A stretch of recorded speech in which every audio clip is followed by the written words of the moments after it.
I'll hand over to Daniel Morgan Thomas to introduce our speaker. Daniel. Good morning, everyone. And it's a very unusual meeting we've got today in two ways. The first, obviously, those of you who are here watching this live and not on the recording, is that we're having it on a Sunday morning, which hopefully most of you have realized because you're here and awake and you don't think it's 2 in the afternoon, which we're doing, of course, to facilitate our speaker today, Jeff Schneider, who is speaking live and in person on his end from Hobart, Tasmania, which is wonderful. But it's also unusual in that Jeff actually contacted us to suggest the subject of his talk, which we're incredibly grateful for, through the JGSGB website. And try as we do as the programme committee and other conveners and members of the society to find speakers, it makes our life an awful lot easier when speakers are willing to come to us to tell us they want to speak. And we couldn't have been happier. It's a really exciting and relevant topic. I know lots of you, including Sue herself, will have been at Sue's talk on Australia not that long ago, and we've had others cover bits of Australia in the Zoom age and in the past, but this is the first time we've ever had a presentation live from Australia on Australian matters. So without much more ado, I'm going to hand over to Jeff to talk to us about the Hobart Synagogue Archive. Welcome, Jeff. Thank you very much, Daniel. I will just share my screen now.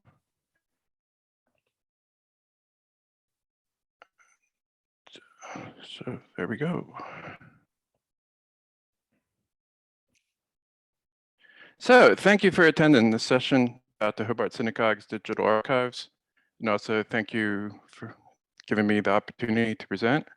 There's lots of fun and interesting stories in this collection, and I'm looking forward to sharing. So first, a little about me. Hopefully the sound quality on your end is good enough so you've already been able to tell that I'm not from Tasmania originally. I've been in Hobart about 8 years now after living the previous part of my life in America. I'm the president of the Hobart Hebrew congregation and love living here, love our little community, and obviously love our history as well. Professionally, I help institutions build and manage online collections, utilizing my background in web development and library science. So here's an old photo of our synagogue. Now, just an overview of the session. My presentation should take around 50 minutes. First, I'll explore the digital collection, why it was created, how it was created, and most importantly, what is there. Then I'll spend the majority of the presentation highlighting objects in the collection that tell some of the more compelling, funny, and even contentious people and stories found in the records that help us understand this tiny Jewish community in Tasmania, which of course, a focus on our British connections. I ask that you save your questions until the end, where we'll have plenty of time for Q&A. So now that we're fortunate to have several congregational records that go back all the way to the 1840s. Some time ago, we handed them over to the state archives here in Tasmania to be the custodians of the records. In 2020, before the synagogue's 175th anniversary, we approached the state archives, asking if they could digitize our records, which they were glad to do. We now have all sorts of records available online: meeting minutes, congregational, birth, death, and marriage records, letters, and much more. So what we're looking at now is an example of the congregation's birth records that start in 1844. Now in the 1840s, they had a version of the spreadsheet. It's really not all that different than the format we use today, other than it's written on paper. You can currently retrieve and download this very document from the Tasmanian State Archives. Now, it's great that the State Library, State Archives put these birth records online. It's an improvement from before, where you had to physically go into the archives to access the records. But what if you wanted the results in clear transcribed text, or do a quick search to find a person's record, or search by date, or group records together by person or event? Enter a digital collection with metadata fields and a searchable catalog. So here's an example of a marriage record object in the collection. An expandable thumbnail image is on the left, with the metadata fields and transcribed values on the right. So collective access, that's the open source software behind the collection. It's very flexible in that it allows you to create whatever metadata fields you like. For marriage records, there's groom, bride, and officiant. There's also a related person, Abraham Reuben, and when you click on that, it goes to all the objects in the collection related to Reuben. And there's a related event, wedding, which is a group of all the wedding objects in the archive. Now, newspaper articles are a core component of the collection. There's about 700 newspaper articles about Hobart's Jewish community, dating from 1828 to the present. Almost all of them were found through Trove, which is an online database offered by the National Library of Australia that holds many different types of records. Now back to the Hobart Synagogue archive, you can see here the faceted browsing in the catalog. The user has filtered the objects displayed to newspaper articles in the 1940s. The objects are displayed with a preview image that can be clicked on to see the full record. On the right side of the screen are the related facets where you can filter more by person, event, topic, or even place. Now, I love seeing different types of collections that are available on the internet. Using the same software, collective access, here is a consortium of historical societies in Minnesota, which is a state in America that's using collective access to share items.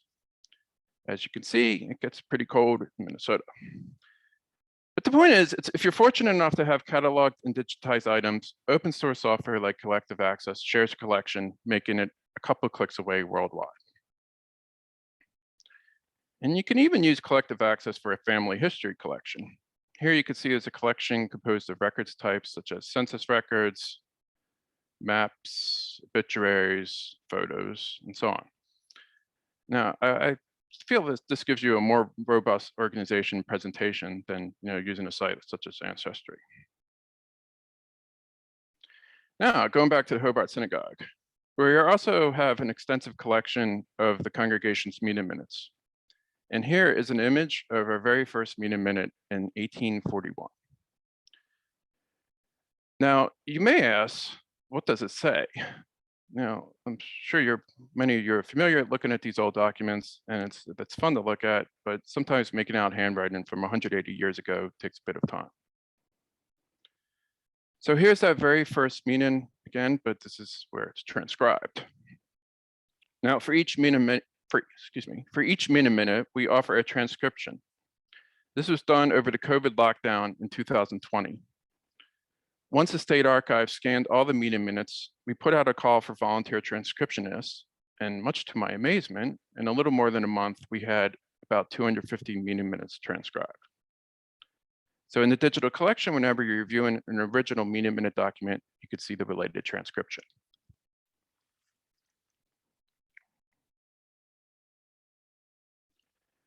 So now that we completed a brief overview of the collection setup, let's take a look at the content of the collection, which tells us stories. And of course, we'll start with the very early days of the Jewish community. So what's the first thing a Jewish community does, even before forming a congregation or creating a synagogue? Establish a burial ground. Fittingly, the oldest object in the archive, this one from May 1828, is about Van Diemen's Land lieutenant governor allotting land for the Jewish burial ground, upon the request of a Mr. Bernard Walford. Walford, a convict sentenced at the Old Bailey in 1789, came to Van Diemen's Land via Norfolk Island and was the first to be buried there 5 months after this article was published. Now, for an introduction around the setting in Hobart Town around the time, we go to a journal article by Rabbi L.M. Goldman, who wrote a very long article for the Australian Jewish Historical Society back in 1951. And this is the first paragraph. The first sentence says, life in the early days of the convict settlement of Van Diemen's Land was hard and rigid. And then he talks about famine, bushranging, and martial law. So as the paragraph concludes, it says amongst the convicts were Jews. The first fleet was in 1803, and there were convict Jews on that ship. Now, the first free settler to settle in Van Diemen's Land was Henry Davis, who came from Sheerness in 1822. We'll talk a little more about Sheerness later, but just to give you like overview of the setting, there's a mix of convicts and free settlers for much of the early days of the Tasmanian Jewish community. Now, this is a letter written to the Australian Israelite newspaper in 1872 from Edward Isaacs, a free settler from London who was one of the original congregation members, and he sang in the choir at the synagogue's consecration in 1845. Now, this letter is quite important as it provides invaluable details of how the congregation was formed. Isaac said when he arrived in Hobart town in 1842, he came at the same time as many young Jews. And he was surprised that there was no synagogue. Then he called a meeting at the house of Isaac Freeman, who we will cover soon. Now, Lewis Nathan, the congregation's first president, then took charge and called a meeting attended by every Jew in town and rallied for the community to raise a subscription to build a synagogue. Now, there were many Jewish convicts that were transported from 1803 to when transportation ended in 1852. And it's suggested here that the Jewish free settlers were the ones who provided the organization to properly form the community. Now, based on the previous letter explaining how the congregation began, I think it's a good idea to take some time here to feature some of the key colorful personalities that helped establish the congregation. Now, Lewis Nathan from London, he came to the colony as a free settler in 1834. He was a very successful import-exporter who also owned whaling ships. He was in business with his brother-in-law, Samuel Moses, who again, we'll cover shortly. Now, Lewis was elected president of the congregation in January 1842, and he was highly involved with the establishment of both the congregation and the synagogue. Now, what we're looking at here is the same article. I just sort of put the snippets in. It's a really interesting article in a Hobart newspaper in 1847, which argues for support of Baron Rothschild, who I'm sure you're familiar with, was the first practicing Jew to sit as an MP in the House of Commons. Now, as you can see in the first two snippets, there's acceptance and admiration for the Jews in the colony and Jews in general. And the article ends with reflecting the warm feelings towards both Jews in the colony and with particular admiration for Lewis Nathan. They say is our universally respected fellow citizen and a better member the people could not have. Now, Lewis' wife, Harriet, was unfortunately one of the few Jewish ladies in the 19th century that we know anything about. She founded the Tasmanian Hebrew Benevolent Association in 1847, and right after the synagogue's consecration, she presented a parochet to the synagogue, detailed in the meeting minute above. You can see here.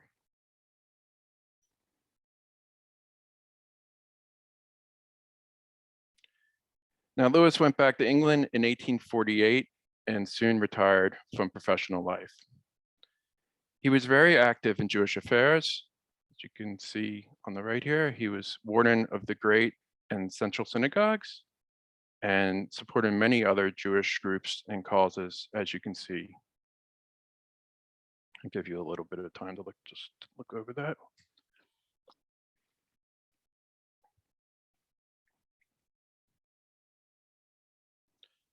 So now on to Samuel Moses. He was Lewis's brother-in-law and business partner. Now, this painting of Samuel with his family is not physically in our archive. In fact, it sold in Melbourne in 2016 for 170,000 Australian dollars after being held by his descendants for over a century and a half. Now, Samuel was a leader for the Jewish community. He was the memorial for the entire colony and traveled around the island performing this ritual. Now, in 1843, he circumcised Judah Solomon's 20-year-old son. As it says here, he performed the operation in a very scientific manner. In about 2 minutes, the patient undergoing the operation without a murmur. It's quite impressive, if you ask me. So here's his obituary in the Jewish Chronicle, which was republished in the Australian Israelite in 1874.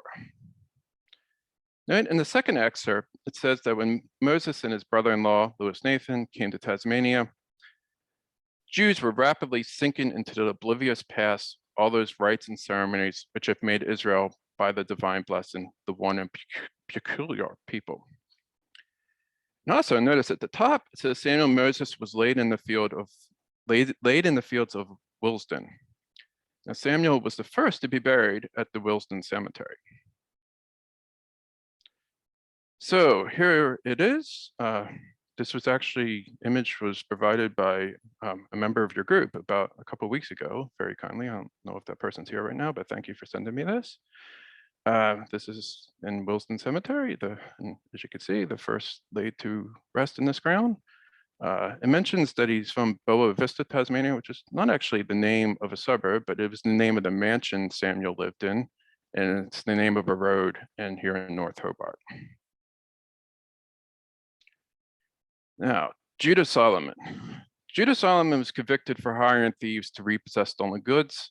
He came from Sheerness, and his death sentence was commuted to life in the colony. Judah and his brother Joseph quickly found success here, running a shop and various business activities. They built the mansion pictured here, Temple House, so named because services were held here before the synagogue was built. Now, Judah did not get a divorce, his desired divorce, before being transported. He took up with his housekeeper, and things seemed to be going pretty well for Judah, until his wife Esther surprised him by arriving in the colony in 1832. Esther fought against Judah's wish to get a divorce and had a successful letter writing campaign to prevent Judah from going to England to obtain a divorce or receive a pardon. Now, Judah was a member of the congregation, serving as the inaugural treasurer, and most importantly, he donated his garden as land for the synagogue, which in this picture is this, you can't see it, but the synagogue would be right around there. So Temple House is 2 doors down from the shul. It remained in his family until the 1920s when it was sold to the YMCA. The police own it now, and it's restored in the 1990s to have a similar exterior to this photo. Phineas Moss. Phineas Moss was born in Portsea, Hampshire in 1795. He came to the colony in 1835 as a free settler, and his first job was a clerk in the central Tasmanian town, Bothwell. Phineas was the first Jewish public servant in Australia. He later moved to Hobart and continued work as a clerk and a bookseller. Now, if he lived now, I think Phineas would be found at a university. He was a popular lecturer for various groups on subjects such as astronomy and maths. He published a paper with the Royal Society of Tasmania entitled "The Science of Astronomy Among the Ancient Jews." In 1853, Phineas arranged to have printed in London the first Jewish calendar for Australia in the Hebrew and English languages. So here's an excerpt.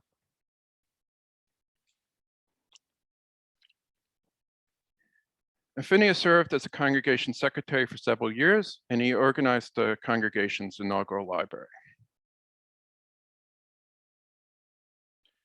So now at this point, you may be starting to think that all of our early members were from England. While the vast majority were, there were some exceptions. Isaac Freeman was the first Hungarian in Australia. He was born in Budapest in 1805. He was a devout Jew who first settled in Sydney and then came to Hobart Town in 1840. He was a publican that ran many inns throughout the town. His house was the site of an 1842 meeting, actually previously mentioned, where it was decided to build a synagogue. Now here is the meeting minute where we can see that, and I believe it's here. It's a little hard to read, but it says it was also proposed by Mr. J. Solomon and second by Mr. Philip Levy that some place be procured for the purpose of making a synagogue. And fortunately, that motion was carried. And Isaac later pursued a career as a shachet. So this is a meeting minute from 1844. And just take a minute to read. You could see fellow congregant and future congregation president, Philip Levy, was suggesting that Isaac ran a brothel.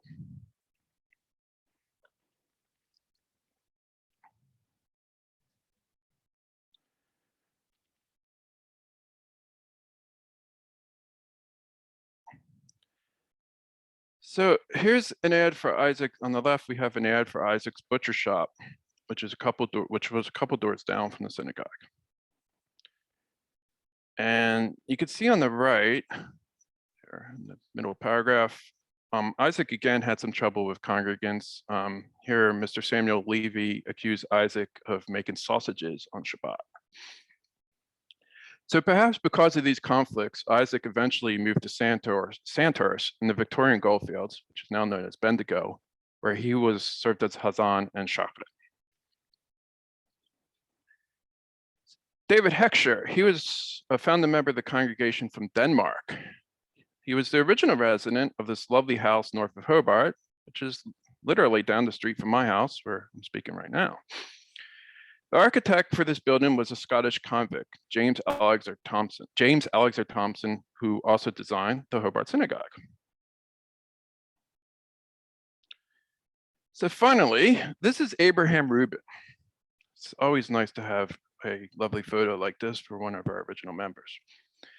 He was born at 65 Whitechapel Road and was sent to transportation at the Old Bailey in 1827, and he arrived at the age of 16 in the colony.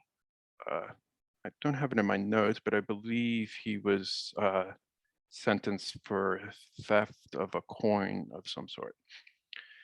He went on to become a very successful produce merchant in Hobart and was one of the founding members of the congregation. Unlike many of the original members, he stayed in Hobart and eventually became a city alderman. Another unique aspect about Abraham Rubin is that he actually has several Australian descendants who have actively maintained their Jewish identity. For our 175th anniversary in 2020, there were meant to be approximately 70 Rubin descendants attending the celebration. COVID got in the way of that and our celebrations were canceled. So that was a sample of some of the more interesting personalities. And let's start to get more into a sequential look at the original material found in the collection that tells the stories.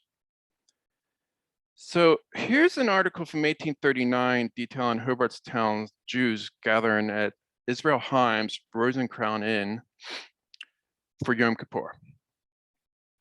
This was 6 years before the synagogue opened.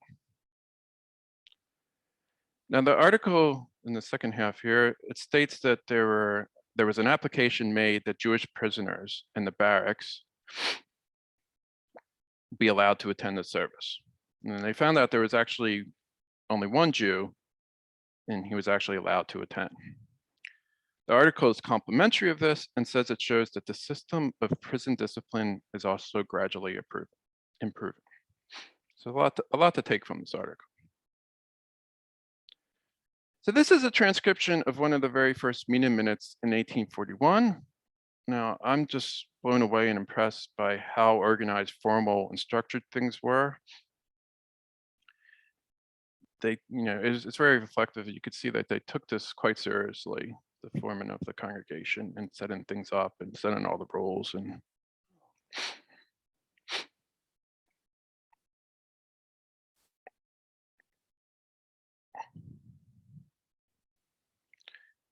so in August 1843, there was a ceremony for the laying of the foundation stone of the synagogue. In attendance were, of course, the committee of management and also James Alexander Thompson, the synagogue's architect. The article also details how the president of the congregation, Louis Nathan, had a sealed bottle that contained a list of subscribers to the building fund and information on the building, all on parchment paper. The bottle was deposited in the cavity of the foundation stone, and it's certainly still there. How to retrieve this, I'm not quite sure. Now, the synagogue was consecrated on 4 July 1845, and we have an incredible amount of information in the archives about this event. We have meeting minutes, planning and reviewing the big day, the order of service, an original ticket, the sheet music that was played during the ceremony, and newspaper articles such as this with elaborate detail. Now, this is an excerpt from a newspaper article that goes over building details. The splendid chandelier, the commandments upon tablet of marble, the cedar seats, each ornamented with a Masonic double triangle. So here's a recent photo of the synagogue where you could see all these things 176 years later. As you can see, there's the chandelier, there's the marble tablets with the 10 Commandments and the cedar pews. And here we have the Masonic double triangles, as it was so referred to. So now these are still very much a big part of our building. The numbers are on the back of each seat in the pews. Now, historically, members paid for a seat hire, which they essentially bought. They bought the use of a seat and had their own very seat identified with a number. We don't really have assigned seating anymore. We just sit where we can. So with the digital archive, it's challenging to draw users in with accessible stories about our history in general.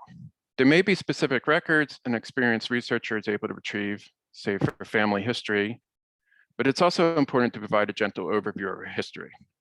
I understand the archive may be overwhelming for those who are new to our history. To try to address this within the software, I created exhibitions, which are basically a collection of records by theme or event with a description. So this exhibition is for the consecration in the synagogue with some of the objects just mentioned, such as the order of service, the sheet music, and a photo of the original ticket of admission.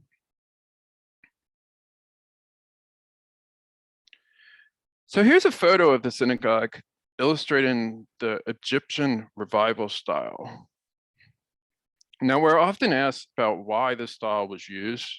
It's not exactly common for synagogues, even though there were 3 other throughout Australia built generally around the same time that employed this style. And when people ask that, I don't really know how to answer the question. It wasn't documented, so.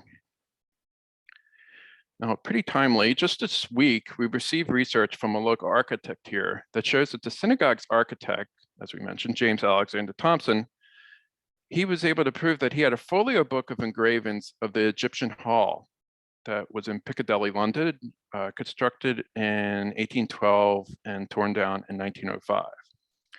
Now, there are a lot of similarities with the synagogue, as you can see. I mean, obviously the pillars and then the trapezoid windows and the cornices. You can see that it's pretty similar.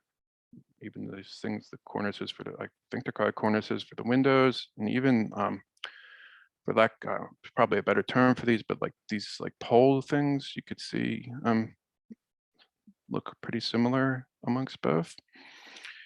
So, I mean, it seems like it's pretty safe to assume that the Egyptian hall had quite the influence on the synagogue's architecture. Now, what we don't know is if the congregation was involved with this decision.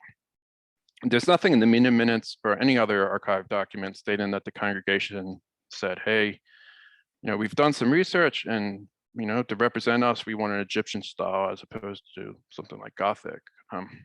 So, you know, there's still a lot of question marks behind this, but it definitely seems from this that the Egyptian hall in Piccadilly in London served as a bit of a model or template for the synagogue.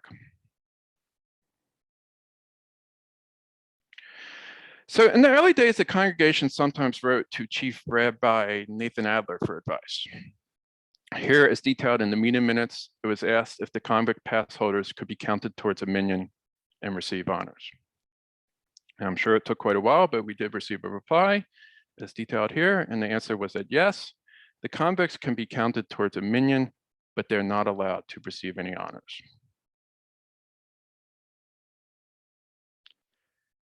Now here's Ike Solomon's death record from the congregation records. As I'm sure many of you know, Ike lived quite an adventurous life and was the subject of somewhat recent books and movies. And as I'm sure many of you know, it's been put forward that Ike was the basis for Charles Dickens' Fagin in Oliver Twist. But as I will show at the end of my presentation, there's also a belief that another Van Diemen's Land Jew was the model for Fagin.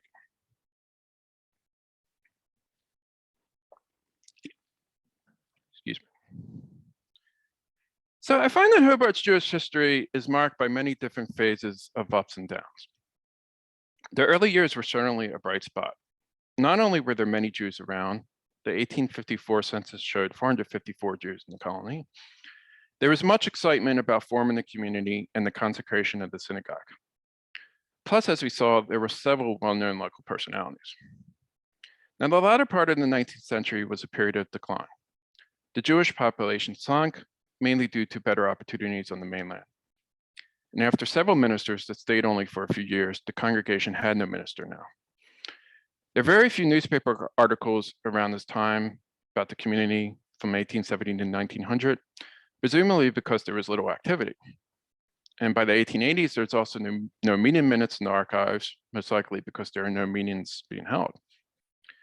So here we see, as early as 1872, a report says for Rosh Hashanah, stating that the community had dwindled down to a very small number, yet seats were occupied by every Jew in Hobart Town. So this description of a tiny but devoted congregation comes up many times in our history, as we'll see. Now, further on that matter, the 1891 census shows a total of 84 Jews for the entire island, down from 232 in 1870 and 454 in 1854. There's only 43 Jews in Hobart, so it's quite a drop. Now, the 454 in 1854 was our peak in the island, and only time will tell if we ever get back there. Now, another theme in our archives are visitors leaving rather colorful comments about our tiny community.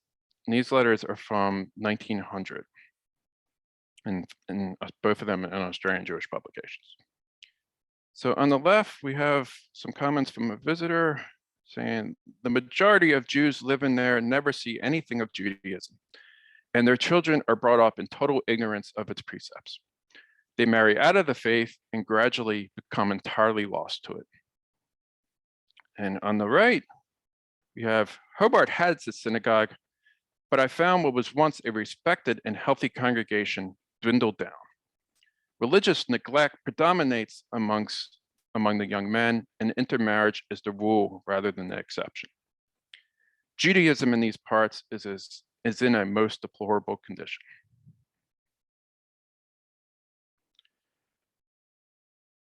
So Joseph Solomon, he was the son of Judah Solomon and Judah's housekeeper, and lived in the mansion Temple House. As we went over, it was next door to the synagogue, and Joseph was a very successful businessman like his father. He died in 1894 and left £1,000 to the synagogue, which I believe was worth quite a lot. As we've gone over, the community was in a precarious place at this time. There were barely any Jews around and no formed organization. Now, I believe without Joseph leaving this money for the congregation, the synagogue could possibly not be there today. So here's an article after his death at Temple House in 1894. The article concludes with his generous donations, £1,000 each to the synagogue, the hospital, and the Benevolent Society. Now, it took a while after Joseph Solomon's death, but with his very generous request, the congregation was able to reform after a down period in the 1890s. So Judah Solomon's grandson, Samuel Benjamin, pictured on the left, he grew up in Hobart and was actually living in America when he received a generous inheritance from his half-uncle, Joseph Solomon. He came back to live in Temple House and subsequently led the Jewish community. Samuel also served as an alderman for the city of Hobart. Now, on the right is a 1906 letter from Joseph Glasser, a pawnbroker, telling the congregation's secretary and reader that he would like to see a congregation formed on a sound basis, and you can reckon on me to become a member. So these letters that are featured in the collection were all lying under the pews. We have like sort of lift up seats, and they were in storage for many years.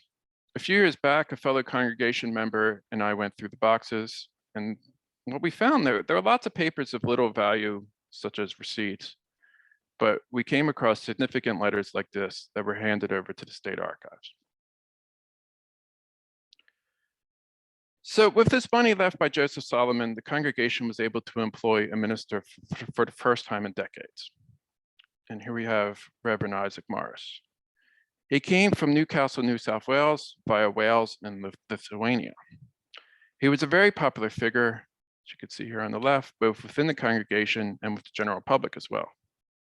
These snippets from testimonials to Reverend Morris, the one on the right being his farewell in 1921 when he actually went back to Newcastle, New South Wales. As you can see, the children in the community were grateful for the education they received from Reverend Morris, including Clyde Epstein, who was our long-term president into the 1980s. Now, Reverend Morris was our longest serving minister from 1910 to 1921. After his departure, we had a few that stayed a very short time, and our last full-time minister was in the 1950s. So if you recall in the early days, we saw how the congregation wrote Chief Rabbi Nathan Adler about how to treat convicts in the context of minions and honors. And here's a letter from his son, Chief Rabbi Herman Adler, SpView, with a letter to the congregation which endorses Rabbi Isaac Morris.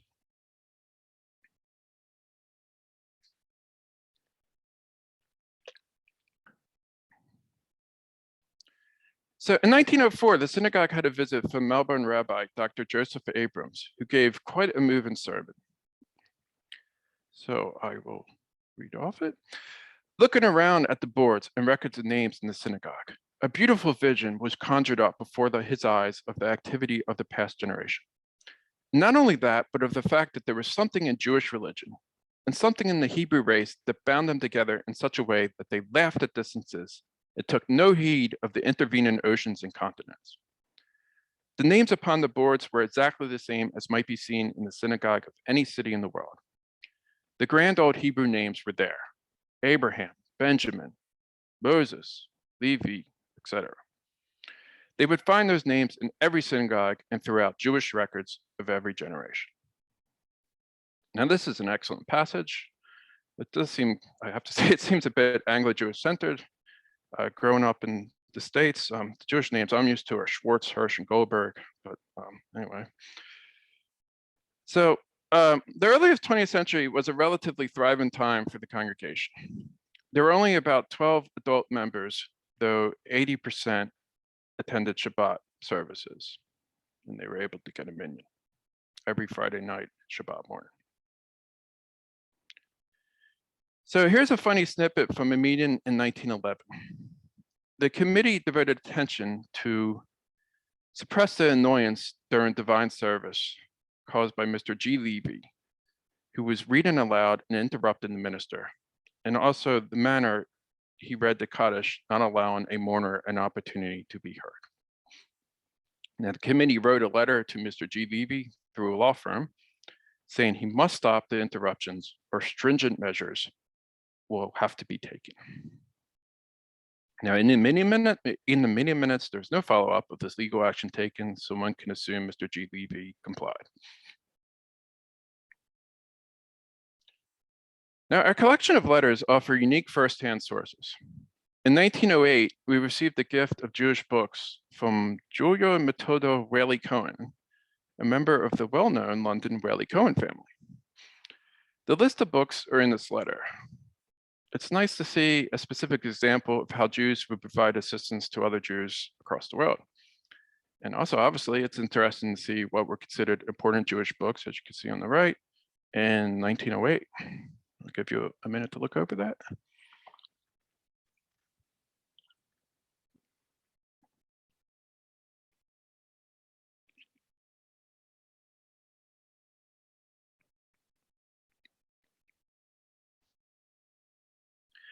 So in Samuel Benjamin, we actually had his letter to Julia and Matilda Whaley-Cohen. He mentions that his daughter Evelyn is studying medicine at Edinburgh University.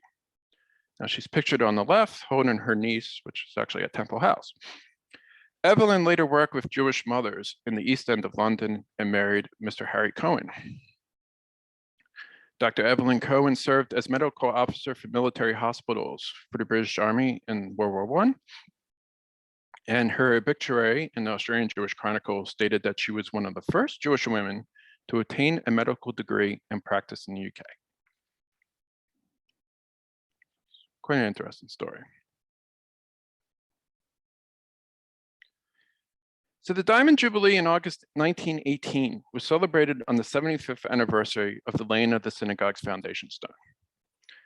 The writing on the left is from our local paper, The Mercury, and shows that this was quite the event, packed to the doors. There were many members of the general public in attendance. A noticeable feature was that throughout the service, the male members of the congregation kept their hats on. There you go. On the right, you see that our secretary, Nat Edwards, wrote that it is a source of intense satisfaction that as one of the management of probably the smallest congregation in the civilized world, that both our minister and the Jewish population of Hobart should be held in the very high esteem. So I find these words very powerful. Even over 100 years ago, just like today and many decades previous, there were challenges with numbers. However, there was pride and perseverance. Now, about Nat Edwards, he was originally from Portsmouth, England, and while not busy serving as the congregation's secretary, he promoted the first boxing matches in Tasmania. Now, a unique development in Hobart around the time is that there are many conversions performed. And almost all these conversions do not involve Hobart congregants. Here we have Mr. Rupert Hart applying for his wife and child to be converted. Rabbi Dr. Joseph Abrams of Melbourne explained that for privacy reasons, he came to Hobart. So here's a glance of what was involved in the Hobart conversion process. This is from our meeting minutes. There's 2 references, and they're initiated in the Jewish faith. And then we have a fee at the bottom that may explain a bit as well. So there are many other examples in meeting minutes requests like this, where 2 references were sufficient, a fee was collected, and with the conversion involving the wife of a Jewish male. There are also several records in the marriage register from people who were clearly interstate and not members of the congregation. Now, because of this, the East Melbourne Hebrew congregation, they were aware of this, and they censured the Hobart Hebrew congregation for this practice and said they would not recognize these converts. Now, reading all these old newspaper articles, it gives one a bit of appreciation for how journalism has evolved. So here's an article about a bar mitzvah at the synagogue in 1915. Now, the left part of the article is pretty normal, but then the second half, it's a close examination of all the dresses worn by the female attendees. And they seem to share a lot of characteristics, but anyway, I find this bizarre, but I suppose it was pretty common for the time. So the local newspaper, the Mercury, even gave a couple paragraphs about our AGMs. Now, they paid no attention to our 175th anniversary a couple years back, but back in the day, they wrote short articles about our AGMs and high holiday services. So this is an article from 1926 after Samuel Benjamin, our well-known leader, died. It says it was no fault of his that the disappearance of the Jewish population of Hobart, or at least of Jews who took an interest in their religion, made the fight that he fought a losing one. Now, those are strong words. After some prosperous years, the congregation's again struggling. So here's our president's report in 1936. As you can see, the description that's underlined, the future is not looking bright.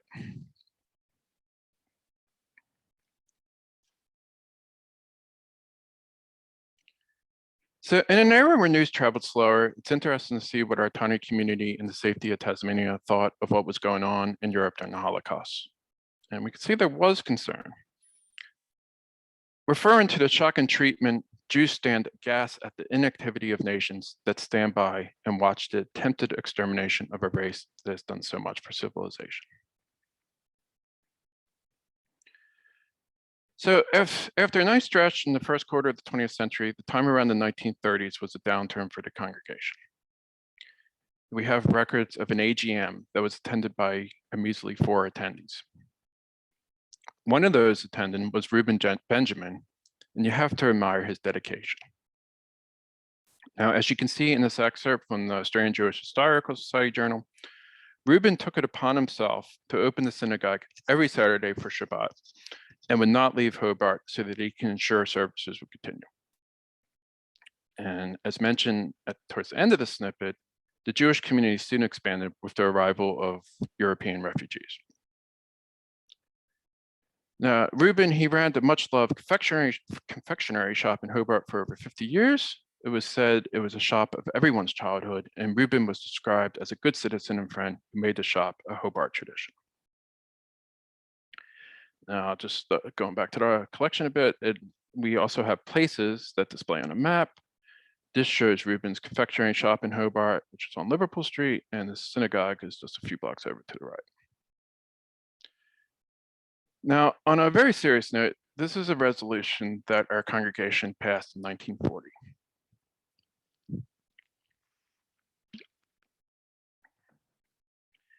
As I'm sure you saw, it's a very cold welcome to their fellow Jews escaping the horrors of Europe. Now, unfortunately, what I understand is this tension between those arriving from Europe versus the established Anglo-Jews was fairly common throughout Australia. I was told that many Anglo-Jews strive to be more British than the British. So as we could see on the top here, it was rescinded 3 years later, and one of the, quote, newcomers, that's what they refer to, Hans Jacob from Germany, he proudly served as president for many years in the 1940s and 50s. We have many active longtime members who arrived from Europe around that time. Now, the original Jewish cemetery was first established in 1828, as we went over before. In the 1870s, Hobart consolidated all the local cemeteries around into one bigger ground. The old Jewish cemetery was maintained until the land was sold in the 1940s to the state government. Save for a couple tombstones and graves, most of them were left intact until the congregation sold the land. Now, when the congregation sold the land to the state in the 1940s, this message here was conveyed. It said that none of the tombstones were of value except Bernard Walford's, who requested the establishment of the cemetery. Similar to abandoned non-British subjects in 1940, this is just terrible to read. How can you have such disrespect to fellow Jews and congregants buried there? Now, this letter was written by Mr. Jacob, Hans Jacob, who we went over. He escaped Germany in the late 1930s. And as we saw, he was initially told he couldn't join the congregation because he wasn't British. Now, almost all the Jews buried at the old ground were convicts or free settlers from England. So does this explain why Hans Jacob disregarded the tombstones? It seems like it's a possibility. So in 1947, the tension between the established Anglo-Jews and the recent arrivals boiled over to the Australian Jewish Herald out of Melbourne. On the left, we have an article that appeared in the Herald. Freri Fixel, who came from Austria, said that the shul today is in the care of recent arrivals. The Australian Jews have almost without exception intermarried and forgotten their Judaism many years ago.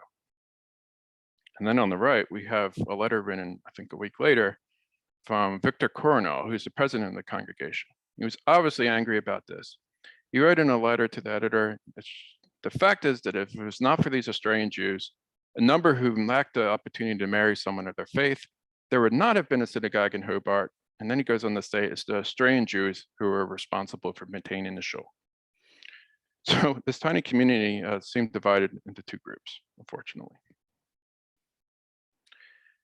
Now, this article appeared in the Australian Jewish Herald in 1952, expressing concern about the demise of the Hobart congregation and appealing for help. Now, the author says that evidence that they have been neglected is best illustrated by the fact that the royal prayer displayed on the synagogue wall still calls for divine guidance for Queen Victoria, and then goes on to list all the subsequent heads of states. This is a photo I took last week of that prayer for the royal family, and as you could see, it still hasn't been updated. So in 1955, Hans Jacob tried to get creative in fundraising for the congregation in order for building repairs and to keep the minister at the time, Reverend George Rubin. There was a series of little articles like this in the Australian Jewish press asking for mainland members to give money to the congregation. It says if they lose the minister, our few children will grow up with no knowledge of Judaism whatsoever, and all the fight of survival, which a handful of Jews did down here over the last 18 years, will have been in vain. So again, there's an odd implication from Hans Jacob that it was the arrivals from Europe who, quote, did all the work. But the main point I'd like to make here is that Reverend Rubin did leave for Perth, Australia, and the congregation hasn't had a minister since. So it's nearly 70 years later, we're doing pretty well. Services are led by lay leaders, and we recently established a school for our children led by the congregation. Now, Clyde Epstein, he was the subject of several articles in the 1970s and early 80s.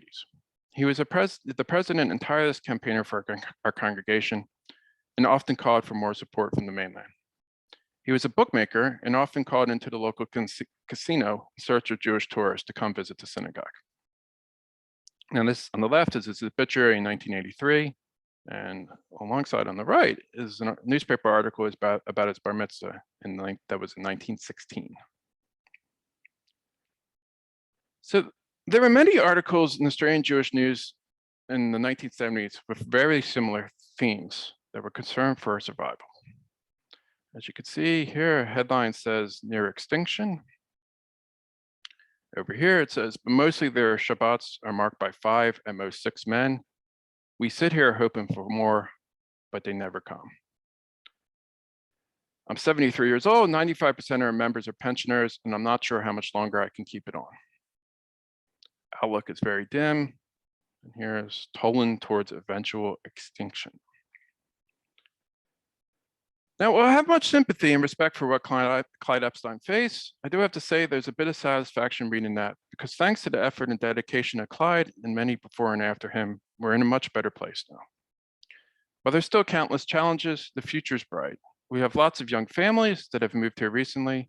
2020, during COVID, there was much restoration work done to the synagogue building, including stonemason work from a heritage stonemason from England, who has also worked at Big Ben and St. Paul Cathedral.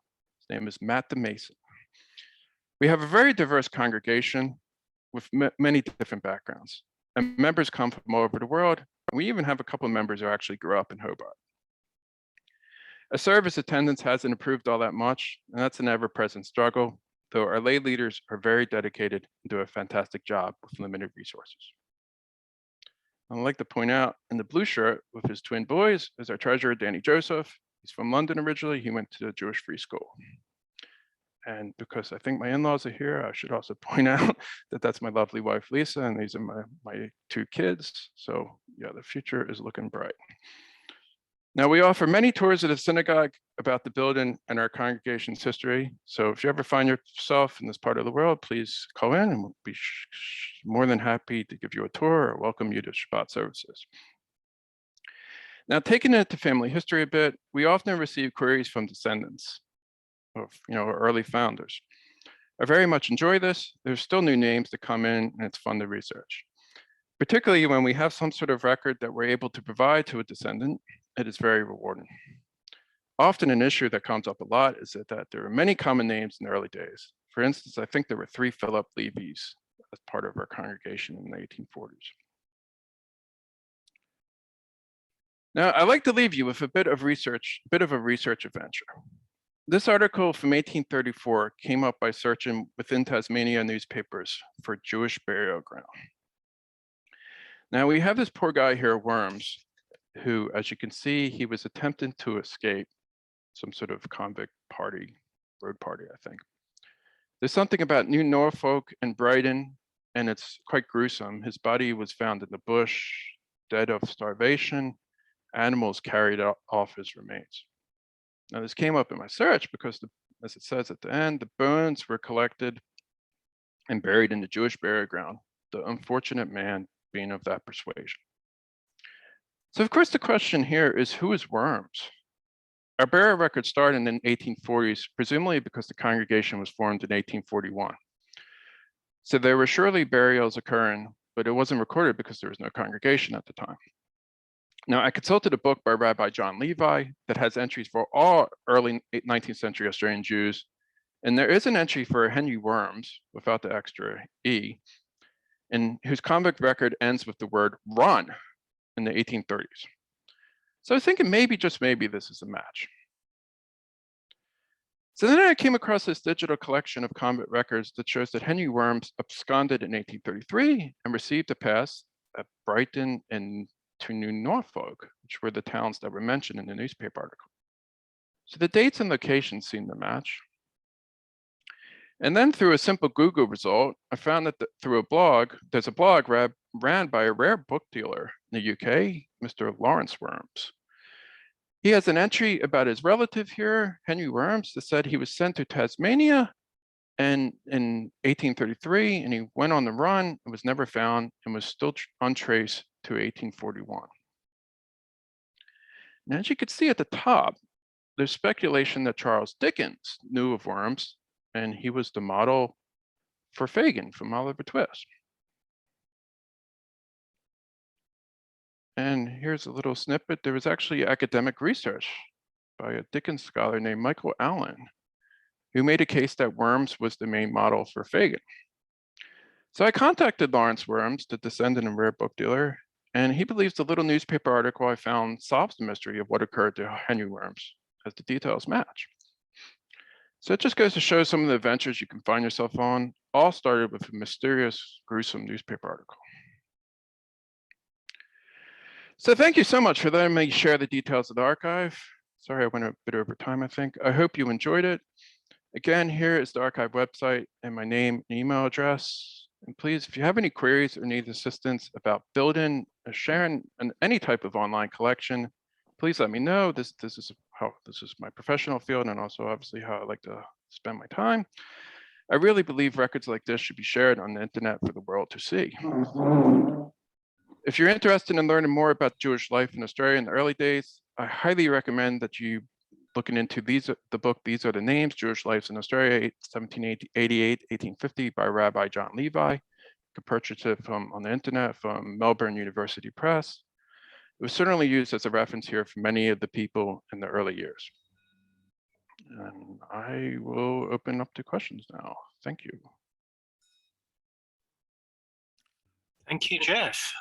Just before we get to questions, I'd just like to ask for a huge round of applause for that presentation. Thank you, Jeff. Give you a chance to have that sip of water as well. Okay, I think Doreen has put her hand up. Do you want to ask the first question, Doreen?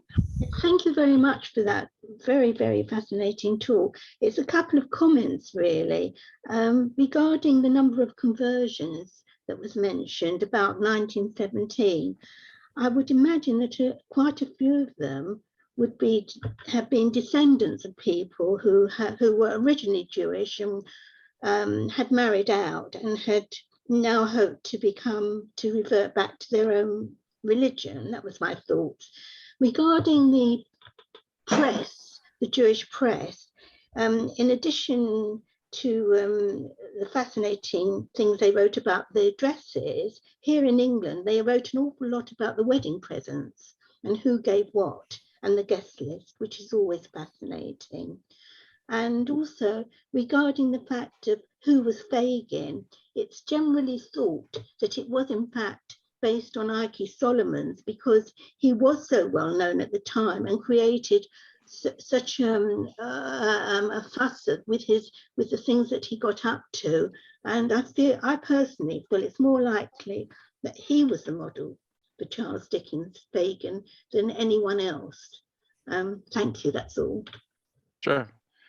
Yeah, about the conversions, I guess one thing to keep in mind is that it involved a lot of people coming from mainland Australia, from like Melbourne or Sydney. So that seems a bit peculiar. Like, I mean, I guess maybe they, for privacy reasons, they didn't want, their local synagogue to know about it. But yeah, it was a bit odd.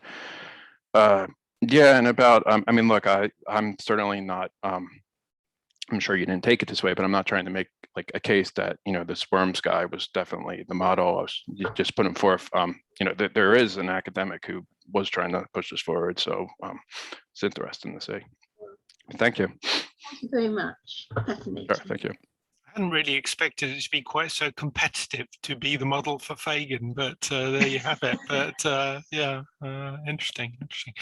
Okay, Gina, could you unmute and ask your question? Yes, thank you. Thanks for a really interesting talk. We had some correspondence earlier, you and I, but I'm disappointed you didn't manage to find anything about my relative who was a convict in Tasmania, but never mind. I'd like to know, please, whether the Australian Jewish Chronicle is included in Trove, or is that a separate archive?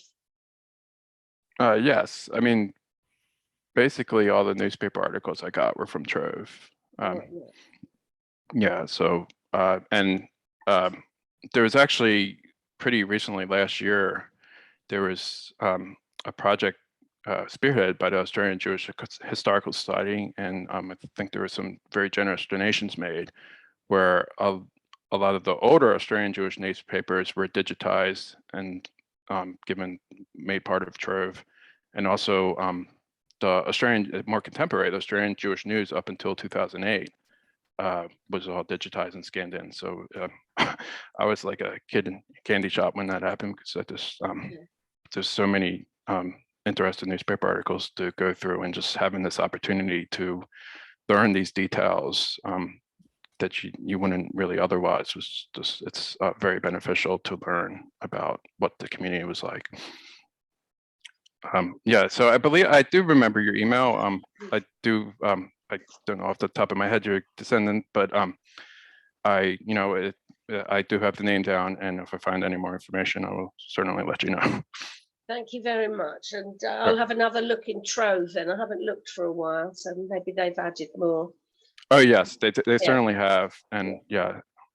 Thank you very much. Thank you.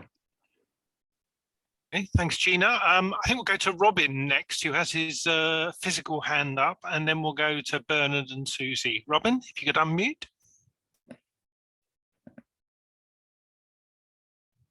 There we go. Can you hear me?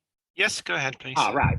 I thought that was very, very interesting, was fascinating, because having been in Tasmania, not to work, I worked in Melbourne, but there's one thing you didn't mention, which obviously isn't relevant to your talk, but it's just, I think that people should know that it exists. I presume you still have one of the scrolls rescued from Czechoslovakia and Austria-Hungary, do you? And that's yes. Really, it's nice to know that they are exhibited. I know they're distributed around the world. Yeah.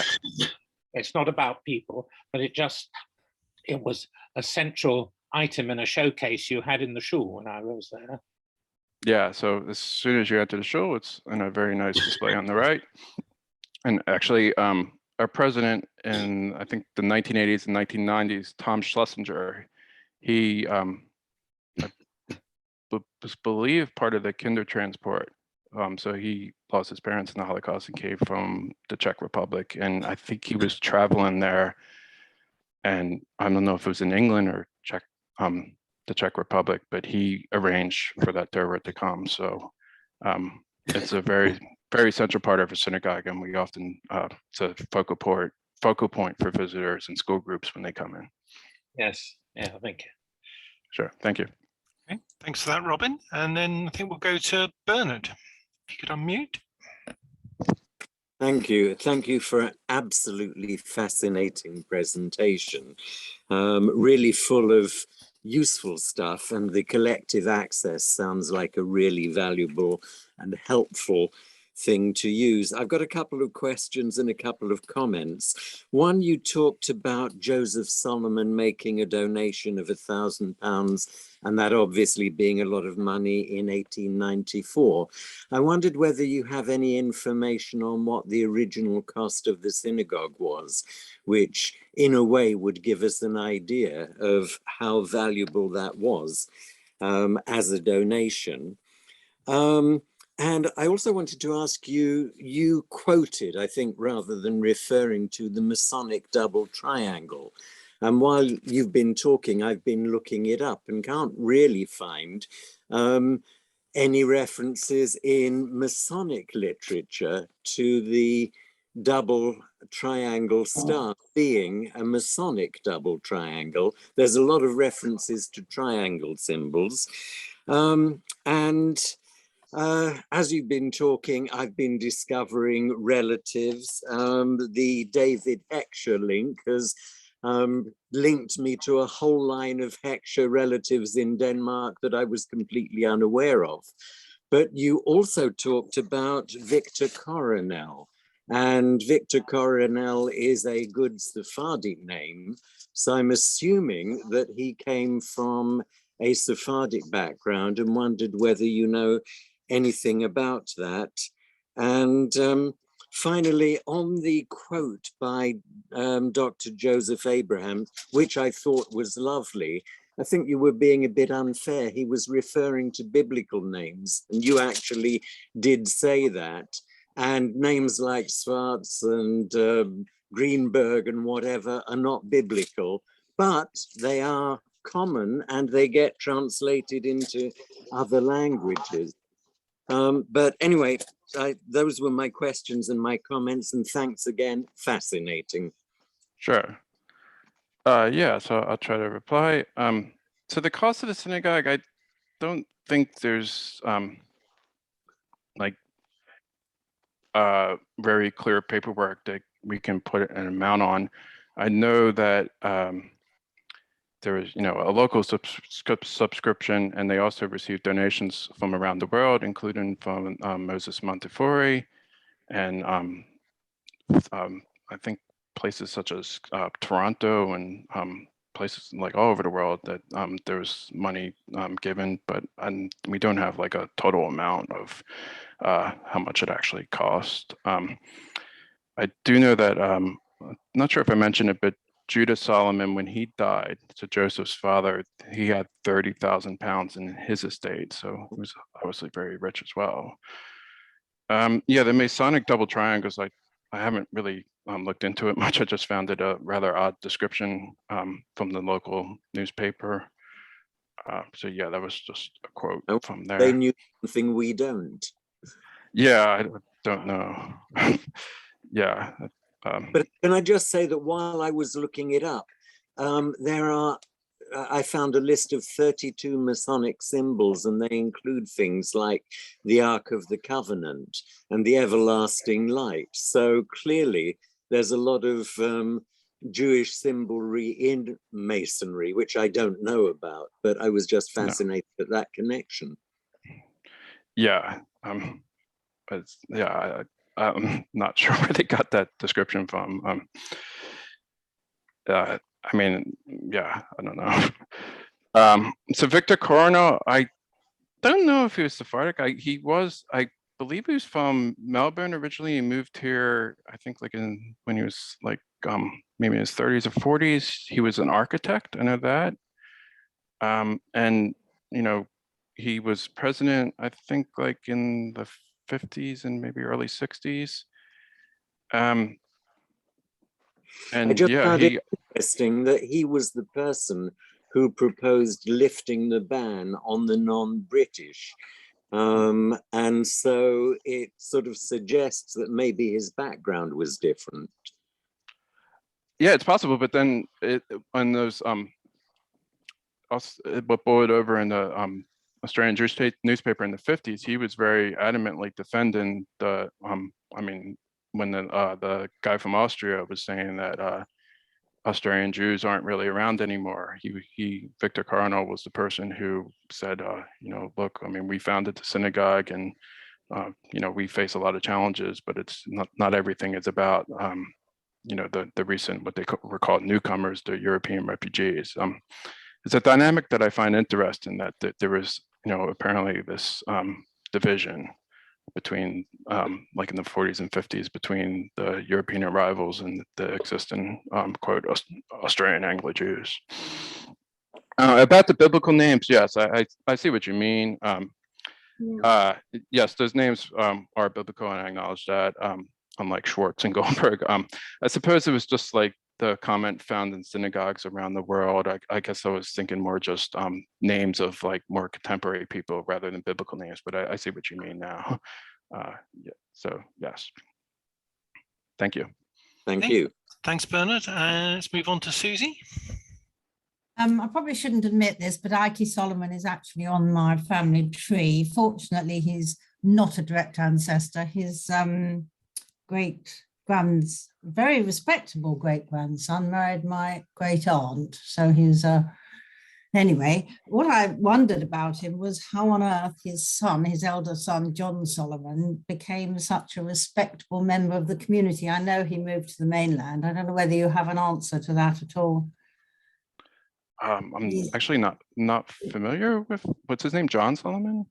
yes, his elder son, because his wife got transported.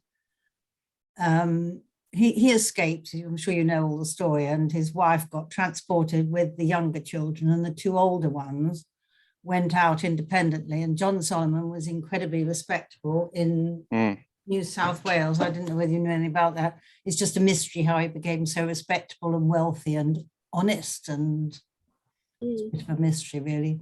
But you don't know anything about that. Fair enough. That was all really. I do know he has a son, I believe, either Michael or Mark Solomon, that's actually buried in the Jewish cemetery here. But what was his? I think it's Mark Solomon. Come up. He's got, yes, he's got. Yes, Mark was buried in 1877. I've got down, but his two older sons, John Solomon and Moses Solomon. Anyway. Okay. Yeah, the thing about Ike is, from everything we could tell, I mean, he was a member of our congregation and he had a seat, but I don't think he was particularly involved with Jewish life in the synagogue. He got recognized, didn't he, and sent back and deported second time, or transported the second time. It's quite a story, really. Yeah, but I don't think he was very involved with the synagogue, is what I'm trying to say. No, no. Okay, that was all. Thank you very much. It was a brilliant talk. Thank you. Very interesting. Thank you. Okay. Thanks, Susie. And Doreen again. Yeah, hi. I'd like to agree with Bernard, actually, that the chances are Coronel was a Sephardi surname. It's fairly well documented. And also the cost of the synagogue. Can I suggest you look in the London Jewish Chronicle of the time, because quite often they had big articles about the opening of synagogues, particularly abroad, and might well have said how much it costed, and also what was in their burial, when they buried objects to be opened 100 years later, what was in there. It might well tell you that as well, and could well say the cost of the synagogue at the time.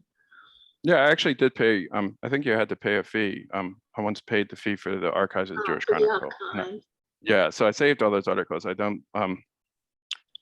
There's certainly some valuable content that was found there. I think our secretary Phineas Moss, who I mentioned, would write letters to the Jewish Chronicle with updates of what's going on in Hobart Town. But yeah, I don't think there was anything that specifically gave an amount for the synagogue cost. I mean, my guess is it's probably a bit unclear because there were subscriptions and it was a long process, and I mean, there was an architect and builders involved, but probably many different people. And unless they kept really good paperwork, I doubt that, that you can pinpoint a number. It might be worth looking in the relevant issue of the Jewish Chronicle, because it might just say how much it costed, because often it did. Thank you very much. Thank you. Thanks, Doreen. I am slightly conscious of the time because we're keeping Jeff from his bed, but let's make these the last two questions unless there's a burning issue. So next is Sue Wolf, if I can ask you to unmute. Go ahead, Sue. Fascinating talk. I have a lot of relatives who now live in Tasmania, none of them sadly practicing Jews. And the other point I want to make is I had a lot of relatives I've met who were in Adelaide and Melbourne, and they both made the point that during the 1930s and 1940s, refugees or settlers from Europe always insisted that Australian Jews weren't proper, or British ancestry Jews were not proper Jews. And in fact, in Adelaide, my relatives were actually driven out of the synagogue. So that may be one of the reasons why there was the attitude in Hobart that they didn't want to accept recent immigrants and refugees. Yeah, I mean, it is difficult to fully understand what was behind that resolution where they said that they non-British subjects couldn't be members. I mean, we don't, I mean, I would certainly hope there wasn't like an implication that they thought like, you know, these refugees should not be in Australia at all. And we don't know if perhaps, you know, maybe they were welcome to come to services and to activities. They just didn't want them to become voting members. I mean, I don't know. I'm not trying to trivialize this at all, but I'm just saying it's a possibility. And then, I mean, I guess something also to keep in mind is the refugees that came over, they were, as harsh as this may sound, they were considered by the government to be, I think, what's it called, enemy aliens. So I was listening to an oral history from a woman, Mrs. Fixel, who came from Austria. And she was a keen hiker, bushwalker. And she was talking at the time that she could only, there was only like one area in Hobart she could climb, which was Mount Wellington, which is a big mountain that overlooks Hobart, because she couldn't travel throughout the state, because given that she had this alien status, she had to be within Hobart at all times. So, I mean, yeah, there is, I suppose there is some additional context that we know and don't know about just how much that denying membership, how much weight that carried, I suppose. But yeah, I find, as I showed in other newspaper articles and all, I find that tension between the newcomers and the existing members to be, well, obviously sad, but also just been interesting to just try to fully understand it. Yeah, unfortunately, it's not uncommon, even in this country. You know, the Ashkenazi influx was treated quite suspiciously. I just hope we're a bit more welcoming to any Ukrainian Jews who need welcoming into our communities at the moment. But yeah, okay, thanks for that, Jeff. Joel? Thank you, Jeff, for a fantastic talk. If I may just make just a few comments and some questions as well. My 4 times great-grandfather's name was Moses King, and he appears in the book, These Are the Names. I've got the prison hulk behind me because he came from Poland and settled in Bristol in the early 1820s, but by 1837, he was sitting on a prison hulk for being a fence. And he was on the hulk for 3 years, and then he got sent down to Hobart. And of course, he reoffended. So he got 14 years, and then he reoffended, and he got another 14 years, and he got sent to Norfolk Island. But just a couple of records that I found, and kind of connecting back to the shul. I found some very interesting articles in Trove about him.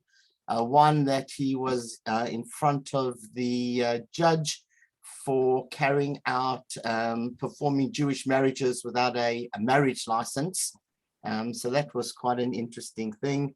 I've also found a employment record in 1849 with Philip Levy. And I think at that stage, I think that was probably the Philip Levy who was one of the founding members of the shul.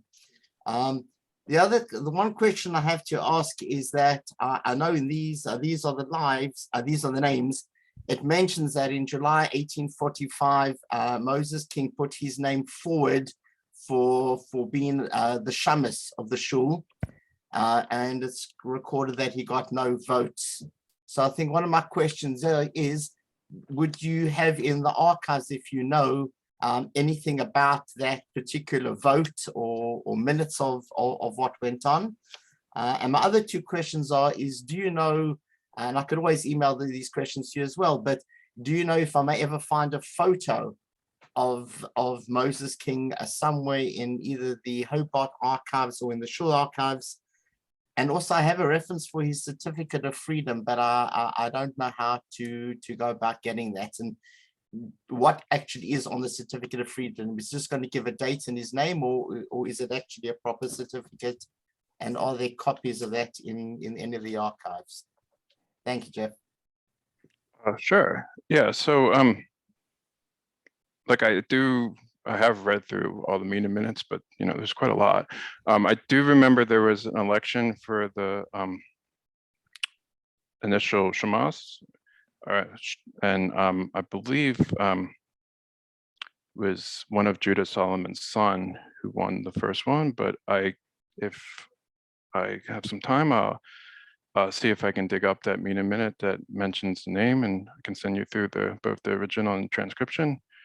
I mean, there's very few photos. I mean, we don't really have any in our collection. I mean, the ones that I showed up, like Abraham Rubin, were just like sort of state archives, or just generally on the internet. If we do have photos, they'll be in our online, but we don't. I mean, I mean, we don't even have a photo of Judah Solomon. I mean, you know, the technology wasn't quite there in the 1840s where. I mean, I think we have a photo of Abraham Rubin because he managed to live to the 1870s. So obviously it increased opportunities to have proper photos at that time. Sorry, I'm not all that familiar with the convict documents and the content on them, so I'm not able to answer the question of what's on the certificate of freedom. Thanks for that, Jeff. And I think what's going to be the final question, we'll hear from Bernard again. Bernard. Thanks. It's a kind of general question about convicts and the things that they were convicted for, and how many of them were real, what we would consider to be crimes now. And in that connection, I just wanted to say, I think it was Doreen who raised the issue of respectability. And again, while you were talking, I've been looking, and I seem to be related to Henry Worms, who died while trying to escape. And I see I'm related by 2 marriages, so he's not a direct blood relative, but I see that his father was a rabbi. And I wondered how many of the convicts, whether you have any kind of idea of how many of the convicts were from rabbinical families. Thanks.